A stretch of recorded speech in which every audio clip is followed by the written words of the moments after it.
नमस्कार, मैं शोभित श्रीवास्तव, हिंदी समाचार पे आपका स्वागत है। अभी हम मौजूद हैं धौरहरा लोकसभा क्षेत्र के जो सीतापुर क्षेत्र में कुछ पड़ता है। यहाँ से विजयी हुए हैं आनंद भदौरिया जी। उनकी वाइफ हमारे साथ हैं, हम जानेंगे उनसे कि वो क्या कुछ कहना चाह रही हैं धौरहरा क्षेत्र की जनता से। जी मैम, सबसे पहले आपको बहुत बहुत बधाई। आपको भी। ये जो जीत है वो हमारे कार्यकर्ताओं की रात दिन की मेहनत की जीत है, महाबली की कृपा और कार्यकर्ताओं की मेहनत, बस दो ही जो बहुत बड़े कारण रहे हैं इस जीत के। और इसीलिए अब मैं ये कह रही हूँ कि मैंने जो है वो आनंद जी को सौंप दिया है इस जनता को। अब आप लोग, अब हमारी बारी है। जिस तरह आपने जनता ने खून पसीना हमारे लिए बहाया है, अब हम उनको किस तरह से हम रेडी हो गए हैं और उसको हम चुका सकें। अच्छा मैम, हर हस्बैंड के पीछे औरत का हाथ होता है, तो कितना आनंद भदौरिया जी की जो सफलता है उस सफलता के पीछे आपका कितना सहयोग रहा है? क्वेश्चन आपको उनसे पूछना चाहिए। आपका कितना सहयोग रहा है? नहीं, अपनी तारीफ कोई अपने मुंह से कैसे करेगा। नहीं, फिर भी आप अभी ग्राउंड पे गई हैं, उनका हम देखा जा सकता है कि बहुत आपने सहयोग किया है। मैंने सिर्फ इतना किया है कि जो उनकी कैपेबिलिटी है, जो उनकी एबिलिटी है, जो उनका सामर्थ्य है, कोई भी पत्नी अपने पति की जो कमज़ोरियाँ और अच्छाइयाँ सब जानती है, और मुझे उनकी ताकत और उनकी अच्छाइयाँ पता थी। बस मैंने इतना ही किया है कि उनकी ताकत और अच्छाई को सही दिशा में लगाने का काम किया है। बाकी है सब उन्हीं का, उन्हीं की मेहनत है, उन्हीं का सब कुछ है। मेरा बस इतना था कि मुझे पता था कि हाँ, उनके अंदर ये सामर्थ्य है, वो कर सकते हैं, उसको मतलब सही दिशा में लगे, इसके लिए मैंने उनको मोटिवेट किया है। बस इतना सही मेरा रोल है। अच्छा, धौरहरा की जनता आनंद भदौरिया जी से क्या क्या उम्मीदें कर सकती है? वो युवा हैं, युवाओं के लिए क्या कुछ करेंगे? देखिए, ये बहुत निर्भर करेगा कि सरकार हमारी केंद्र में बनती है। ये तो एक बहुत प्रैक्टिकल बात है कि अगर सरकार के सांसद होंगे तो मुझे लगता है कि बहुत ही ज़्यादा चीज़ें पूरी कर पाएंगे। और अगर विपक्ष के भी सांसद हुए, जो भी आने वाले दिनों में पता ही लग जाएगा, तो भी इतना ज़रूर है कि यहाँ के जो मुद्दे होंगे वो सदन में बहुत पुरजोर तरीके से उठाए जाएंगे। तो मुझे भरोसा है, क्योंकि विधान परिषद सदस्य होते हुए भी उन्होंने, चाहे वो गन्ना किसानों का मुद्दा रहा हो या शिक्षा मित्रों का मुद्दा रहा हो या बेरोजगारी का मुद्दा रहा हो, बड़ी मजबूती से उन्होंने उठाया विधान परिषद में। तो मुझे उम्मीद है कि अब बड़े सदन में इसी चीज़ को बहुत अच्छे से मजबूती से उठाएंगे।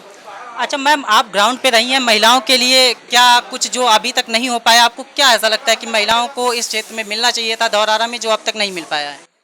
देखिए, मैं फिर वही कहूँगी, अगर सरकार बनती है गठबंधन की, तो जो इनकी 1 लाख प्रति साल वाली योजना है, जो मैंने क्षेत्र में बोला भी था महिलाओं से कि ये कोई मतलब छोटी बात नहीं है।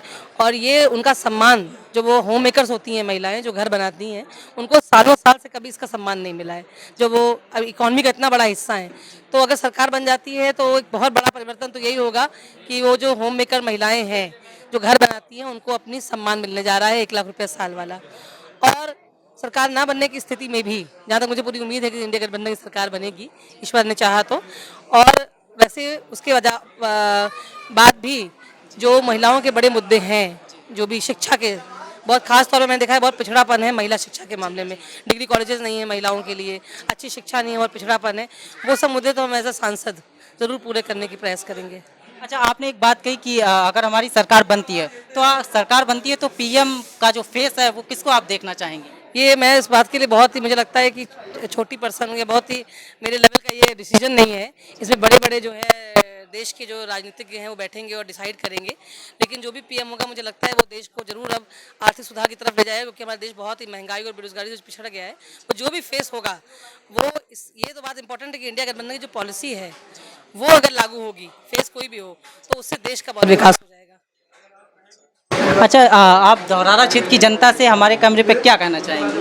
मैं ये कहना चाहती हूँ कि आपने अपना फ़र्ज़ पूरा कर दिया है, अब फ़र्ज़ निभाने की बारी हमारी है। जिस तरह आपने अपना खून पसीना बहाया है, अब आपके खून पसीने का बदला हम अपने खून पसीने से देंगे। जहाँ भी हो सके, मैं कह रही हूँ, मैं बार बार कह रही हूँ, मैंने आनंद जी को सौंप दिया है धौरहरा की जनता को। वो यहीं रहेंगे, आपके बीच में रहेंगे, आपके साथ रहेंगे, आपके हर सुख दुख में शामिल होंगे। जितना मुझसे वो बन पड़ेगा उतना मैं भी साथ दूंगी और मैं भी उस सुख दुख में शामिल रहूँगी। यही मेरे जनता से संदेश है। चलिए, आप अभी बहुत बिजी हैं तो आप थक गई होंगी, फिर हम बात करेंगे आपसे।